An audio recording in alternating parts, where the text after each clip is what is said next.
find.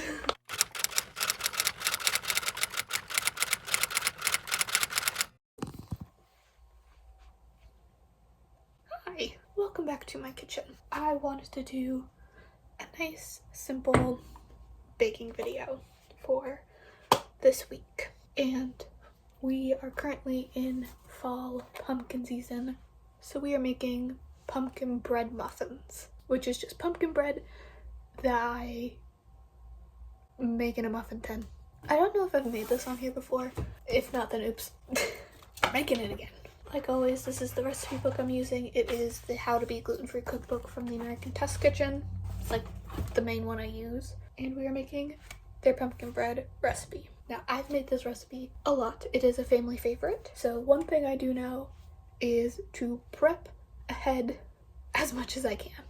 So we're gonna prep the dry ingredients. Normally when I do this, I will leave the dry ingredients till the end, mix all the wet, put in the dry, and do it that way. So I dirty as few dishes as possible. But with this, you actually do need to separate everything, so dry first. Thankfully, there aren't that many dry ingredients. Oh, I don't know if I've gotten to show this off. I got a new food scale. It's pink and it has strawberries on it. Also, I'm sorry if I'm looking like to the left a lot. Normally I film, like my camera's slightly different, so I keep looking this way to look at the camera, but I mean to look here. Alright, flour. I need 5.5 ounces. If I could open the damn bag. How close? Close, but not enough. I need the other bag. Where is the other bag? Easy find. I'm also excited because my little sister, we're gonna see her this weekend. Oh, I did way too much. Because we're gonna go shopping, so I can bring her a muffin, because she also likes these. Alright. 5.5. Well then. I gotta get the powder and soda, and I'll be right back. There's a kitten eating. We'll see if we can get a kitten on screen. They don't like being held, so I don't know. 3/4 of powder. So I was saying that it has officially started snowing. Not enough for anything to like stick if you haven't grown up with the snow and stuff. There's usually a portion of time when the snow starts to fall where there really isn't, like, it doesn't stick. Like, you'll get like it'll be there for like 12 hours and then it's all melted. So if you want any more snow, this is getting low.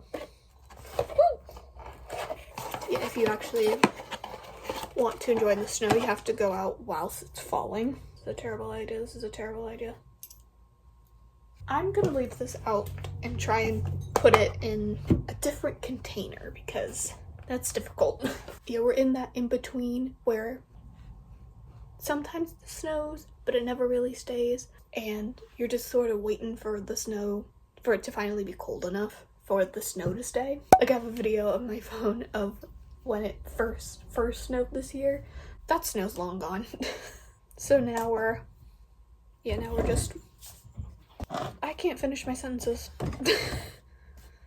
Now we are in this in-between of if it's rains, like it'll say on like the forecast rain, but you actually have to look at like the temperature, because if it's close to freezing then it's most likely gonna snow, but it's not consistently low enough for the snow to stay, if that makes sense. Yeah, that was literally it. Those 3 ingredients were our dry ingredients. So now that's done. Next would typically be the pumpkin prep, but obviously I have it in this container because I already made some pumpkin bread earlier. And when you do this recipe, it's 7.5 ounces, and most canned pumpkin purees are 15 ounces. So you can get 2 batches out of it, but I always put the other half of the pumpkin in the fridge and then completely forget about it. So I put it in the freezer this time, and I've let it sit out for a couple hours. So that is now a little bit more defrosted, enough that I think I can actually get it out. So yeah, that would typically be the next step, is to separate half the pumpkin, because it actually needs to go on the stove. So I have a pot, but I still want to do a little bit more prep, because once we get to the stove, things end up moving kind of fast. So I like to have everything prepped so that it can just go in and I can just sort of focus. Also, we're using a spoon today. Usually I use my Mickey spatula, but we need a spoon. I'm gonna do all the stuff that I need to weigh. So next I'm gonna get a measuring cup and measure out my normal sugar and my brown sugar. So I think they're both 3.5 ounces. I don't know if I said this, but yes I did. Never mind. I just answered my own question. The question was if I had said that this is a gluten-free recipe or not, but I did say that at the beginning when I showed off the book. I can't screw on a freaking cap. I did want to mention, I have one of those little terracotta bear things that I keep in my brown sugar. If you were ever wondering if they actually work, they in fact do, because I can get pretty sporadic when it comes to when I bake because of my health and stuff. And so sometimes I'll go through the brown sugar pretty quickly, and other times it'll sit for multiple months. Can confirm that this does in fact keep things pretty soft. And if your brown sugar isn't super soft, you can just re-soak the bear and it works. That's my sugars. Hold on. The kitty ate and left. I was gonna see if I could pick her up. The last thing I need to measure out is cream cheese. And that is mainly because I use this Laughing Cow one. The recipe says that you're not supposed to use light cream cheese, which is what this is. I'm gonna tell you right now, I haven't seen a difference. How much do I need? 2 ounces. I need more. I'm gonna get the big thing from Costco, which I should probably consider getting some tomorrow when we go. Because a lot of gluten-free recipes, at least in this cookbook, actually use cream cheese to help as a binder. Also, if you're ever wondering, Laughing Cow cream cheese, just a plain one, is gluten-free, because not all of them are for some reason. That's just the way the world works. So I have my cream cheese. Okay, so that should be, yeah, that's the last thing I need to weigh. Now I just need to get the other ingredients. So the way I set this up is basically like a little assembly line. I move the cookbook to the other side of the stove where it'll be safe. And now I'm basically gonna put everything in groups of when I usually incorporate them. So first thing in the pot is the pumpkin, the cinnamon, salt, nutmeg, and clove. So I gotta get those. Nutmeg and clove. We have the cinnamon by the stove because we use it a lot, as well as salt. So that's group one. So we put that in the pot. Next group is the sugar, oil, and the cream cheese. So I gotta grate some oil. The recipe says vegetable oil. I just use avocado oil. Again, another thing I haven't seen much of a difference in. And then last are the eggs and milk, which my milk is upstairs. I have to go and get it. I will be right back. Milk. I used the Fairlight milk. 2 eggs. I kind of want to talk about the milk, but we are going to make a shift. Okay, I accidentally stopped recording, but we just shifted closer to the stove. So I have my pot, and we are going to start medium heat. One thing different about this recipe is the frozen pumpkin. I've never used the frozen pumpkin before, so we'll see how much that changes. I definitely need that to warm up, so maybe I'll have more time than I normally do. We'll see. I did let it defrost. I think I said that, so that it came out easily. That's the wrong one. Oh, I wanted to say, ever since my gastroparesis diagnosis, I've been trying to get better at finding small meals that have enough protein, because I find that they sit better with me. I'm going to salt. But I also want to make sure excuse me, that whatever I do pick ends up being more of basically, since I got the diagnosis, I've been trying to work on getting meals that are a little bit easier for me to eat, that are small enough, that have enough protein, because Moxie is moving around over there. But yeah, they have enough protein. I feel like full, essentially. And so I have the Go Macro bars that I've really been liking. I recently found that, how do you pronounce it? Shubi? I'll put a picture on the screen of what I'm talking about. The little yogurt pouches are safe, which have been my new hyperfixation snack, because I have not been able to find, or haven't been brave enough to try flavored yogurts that have natural flavoring in them. This one just had natural flavoring, and I know the brand advertises like they're certified gluten-free, which was helpful, and they advertise being pretty, as few ingredients in them as possible. So I felt like that was a good place to go, and they have little yogurt pouches, and they're safe, so I've been having a lot of those. The milk has actually been extremely helpful for when I really don't feel good. I can have the milk in a coffee. I use the milk to make hot chocolates, because if you don't know, Fairlife, they do make protein shakes, which I think are pretty popular, but they do make full cartons of milk. This is literally just plain milk. This is the low fat one. It's 80 calories for a cup and 13 grams of protein in that cup, so quite a bit. And so it's just really helpful that I can just have the milk in like a bowl of cereal or something and get that little bit of extra protein. They do also make a big chocolate milk in the fridge if you do like their protein shakes, or even if you don't, but you like chocolate milk. They do make one that is the same, like 13 grams of protein per cup. So check it out. I feel like not a lot of people know that. You do have to keep that one in the fridge. Those aren't shelf stable like the protein shakes though. And it's weird, I can have their normal milk, but I can't have their chocolate milk or anything because it's flavored. But I can have their plain milk.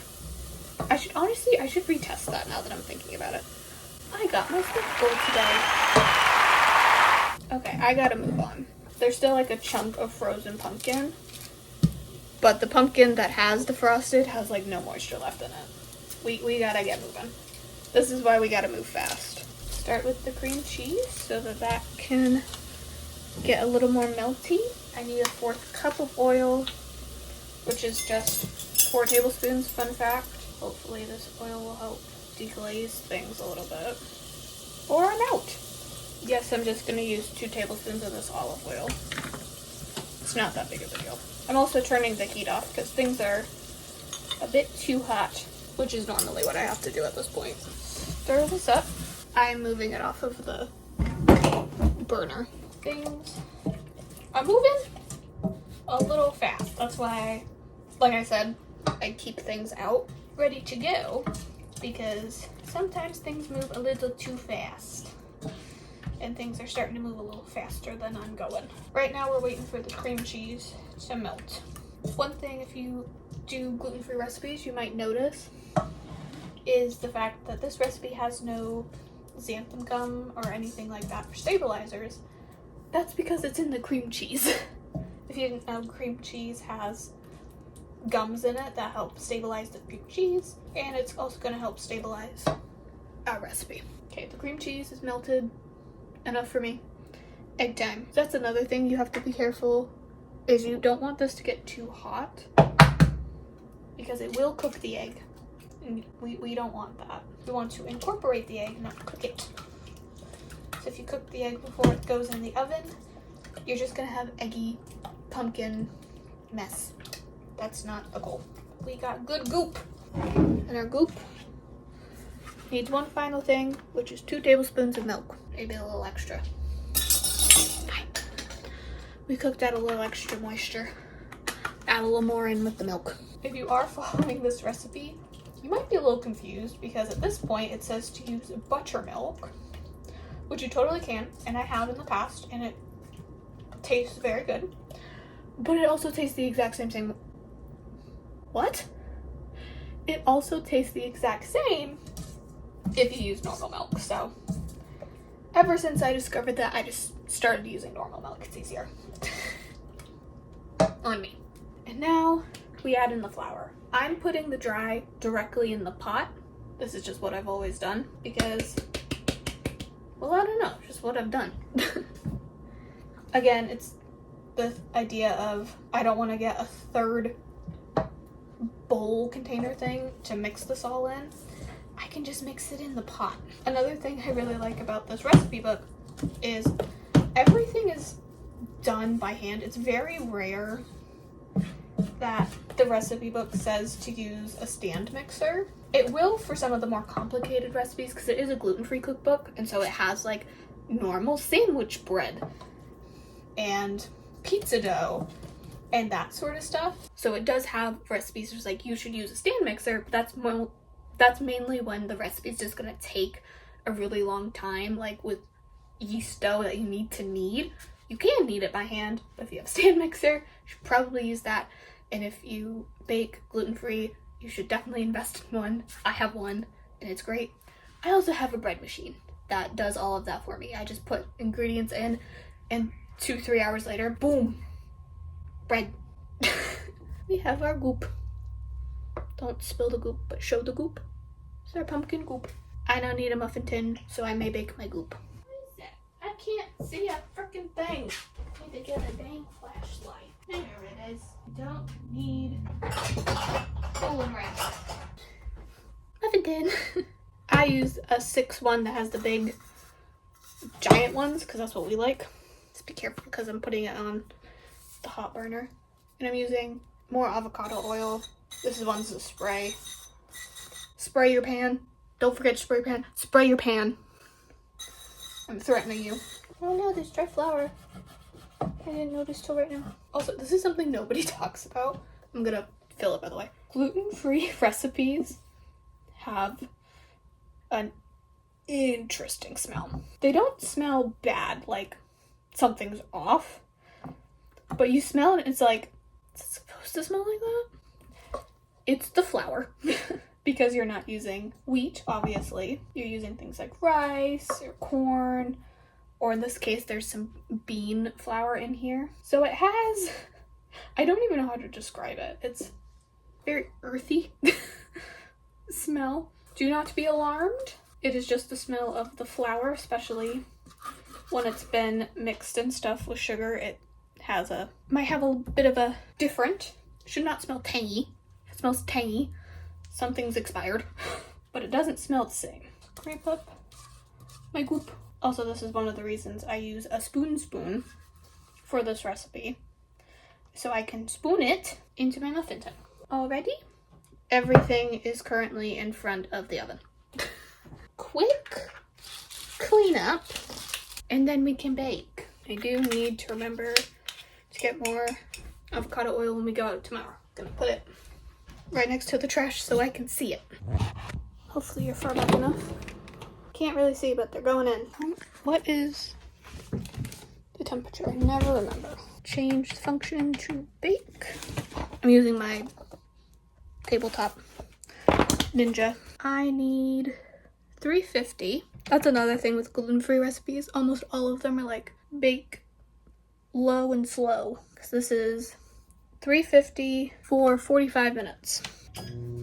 Also, if you use one of these Ninja tabletop ovens, or if you're going to start using one because you bought one, first of all, highly recommend. I love mine, especially being chronically ill and having a hard time bending or being in front of that really hot oven. This does not heat up nearly as much, but always go with the lowest time option when you're doing anything because it's small, but it cooks quickly and efficiently. So it said 45 to 50. I did 45. They will be done. They might even be a little brown. It's me. Usually at this point I'm doing dishes, but my dishwasher is currently full of dirty dishes, which reminds me I need to start it, bring my milk back upstairs, and I will be back when the muffins are done. Hello, we are back. You may notice my muffin's been a little manhandled.